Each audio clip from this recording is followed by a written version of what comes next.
Đây là máy chủ Dell PowerEdge R750XS, một máy chủ thuộc thế hệ 15G của Dell đã ra mắt được một khoảng thời gian. Là phiên bản thu gọn của Dell R750, R750XS vẫn giữ lại phần lớn các đặc tính cốt lõi của sản phẩm. Vẫn sở hữu hai bộ xử lý Intel Xeon thế hệ thứ 3, nhưng giờ đây chỉ hỗ trợ tối đa 32 core mỗi socket. Vẫn có thể gắn RAM DDR4 ECC RDIMM, nhưng giờ đây chỉ còn 16 khe RAM và dung lượng tối đa mỗi khe là 64GB.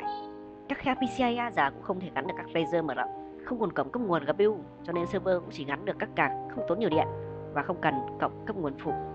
Điểm giống nhau có thể thấy rõ nhất giữa R750XS và R750 đó chính là ở khoang ổ cứng.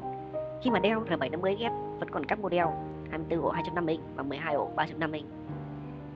Chính vì bị cắt bớt đi khá lại khả năng nâng cấp, cho nên giá thành của R750XS sẽ rẻ hơn R750 đến 20%, mang đến cho doanh nghiệp một giải pháp máy chủ rack 2U phù hợp hơn với các tác vụ như database, ảo hóa, web hosting hoặc AI nhẹ nhàng.